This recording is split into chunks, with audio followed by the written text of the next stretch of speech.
ኪዳነ ምሕረት እናቴ የተለያየ የፖለቲካ አስተሳሰብ ያላቸው ግን ነበሩ ሐዋርያት። ክርስቶስ ከሁሉም አይነት ሰብስቦ ሐዋርያ ያደረገበት ምክንያት ግን ለሁላችንም ቦታ እንዳለው ለማሳየት ነው። ለሁላችን ለተጠራጣሪዎቹም ቦታ አለው፣ ለችኩሎቹም ቦታ አለው፣ ምንም ለማይችሉት ምንም ለማያውቁት ቦታ አለው፣ ላልተማሩት ሰዎች ቦታ አለው። ይሰራል። ትሁታን ደግሞ ነበሩ። መናኞች ናቸው ከሐዋርያት። ተከተሉኝ ሲላቸው ጌታው የት ነው የምንከተል ያለ የለም። እስከ የት ነው የምንከተለ? ምን እንበላለን ሰብሰብ ብለን አኗኗራችን እንዴት ነው መጨረሻ ላይ ምን ታረጋል ያለ የለም። ተነስተው ተከተሉት። በአንድ ቃል ተከተለኝ ብቻ ተብሎ ወዴት ለምን ሳይል ተነስቶ ተከተላል። ሁሉንም አይነት ሰዎች ነበሩ ቤተክርስቲያኗ የሰሯት ሐዋርያት ማለት ነው። አሁን አለን እንደነሱ መስማማት አልቻለም እንጂ ሁሉንም አይነት ሰው ቤተክርስቲያን ውስጥ አለ። ግን እንደነሱ አንድ ማረጋል ለምንድን ነው ካላችሁ ሐዋርያ ያለ እኛ ጋር የሌለ ነገር ሁለተኛው በጣም ይዋደዱ ነበር ሐዋርያት።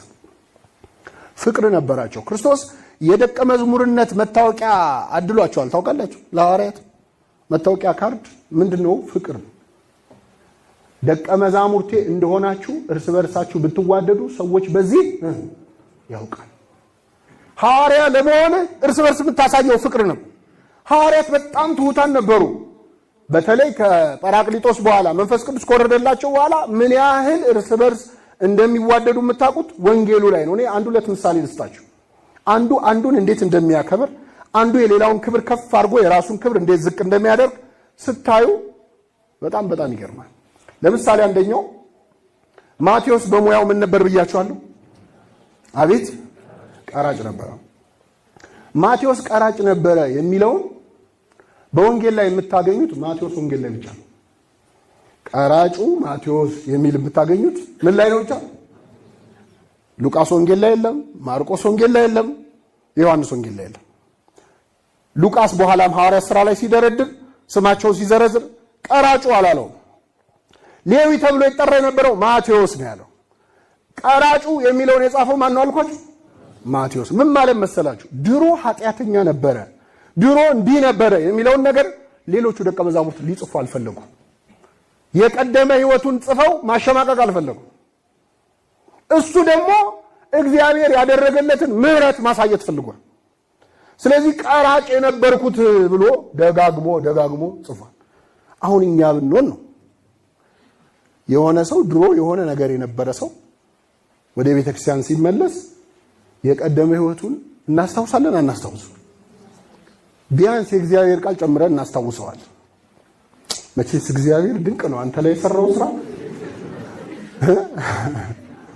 ከዛ ሁሉ እንትን አውጥቶ ታሪክን ይቀይራል እያለ ሰው ድሮ የነበረበት ከዘፈን ወደ መዝሙር የመጣ ሰው በቃ ዘፈኑ ሳይነሳ መዝሙሩ አይነሳ። አመንዝራ የነበረ ሰው ወደ ቤተክርስቲያን የተመለሰ ሰው እኔ ያንቺን ህይወት ሳይ እማርበታለሁ ይላል ሰው። በጣም ከባድ እኮ ነው በእውነት። አናስቀምጥም ሰው በቃ ትቶት መጥቷል። ግን እኛ አንተው እግዚአብሔር ብቻ ነው ሲያጸዳ ፍጹም የሚያጸዳ። ሰው ግን አይተውልህም። የበፊቱን ነገር አይረሳም። የሚረሳው ማን ብቻ ነው? ምን ይላል እዚህ በታቦር ተራራ ነጭ ሆነ ልብሱ ይላል አይደል? በምድር ያለ አጣቢ አጥቦ ሊያነጣው ከሚችለው በላይ ነጭ ሆነ ይላል። ምን ማለት መሰላችሁ?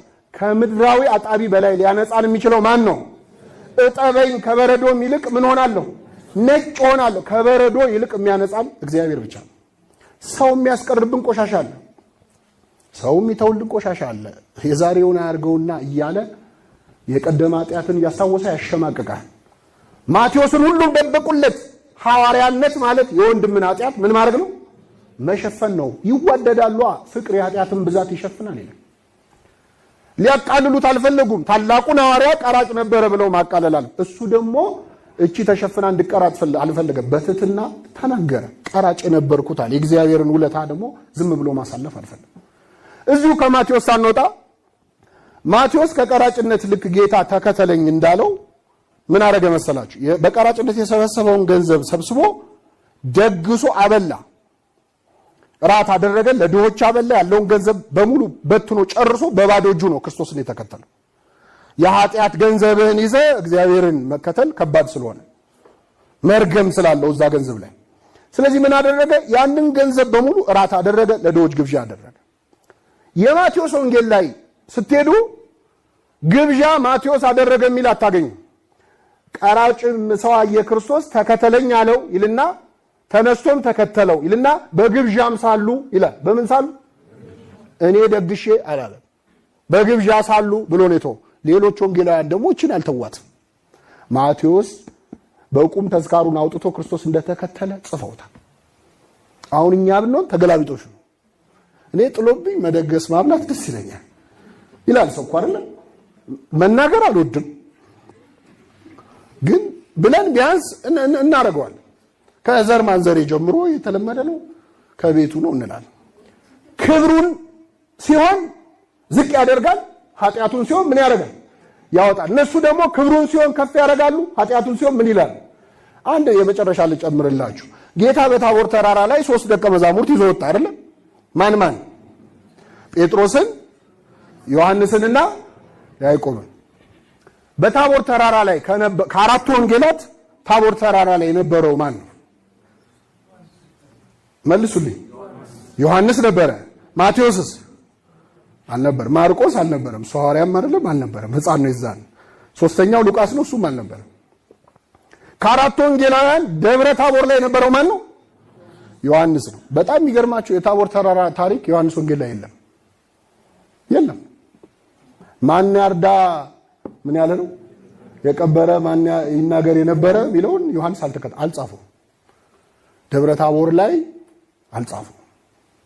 ሶስታችንን በሰል ያልነውን መርጦ ከደቀ መዛሙርቱ እንደው ደናዎቹን እኛ ብንሆን የምንለው ብዬ ሳስብ ነው እንግዲህ ደናዎቹን ጌታ አየና አላለም። ጭራሽ አላነሳውም። 9ኙን አስቀርቶ እኛን መርጦ የሚል ዮሐንስ ወንጌል ላይ የለም። 3 ወንጌላት ግን ላይ አለ። ማቴዎስን፣ ማርቆስ ነው ዮሐንስን፣ ጴጥሮስን፣ ያዕቆብን 3ቱን ይዞ ወጣ የሚለውን ተረባርበው ተሻምተው ጽፈውታል። እኛ የሌለንበት ነገር ለምን ይጻፋል አላሉ። እኛ እኮ እኛ የሌለንበትን ፎቶ አናይ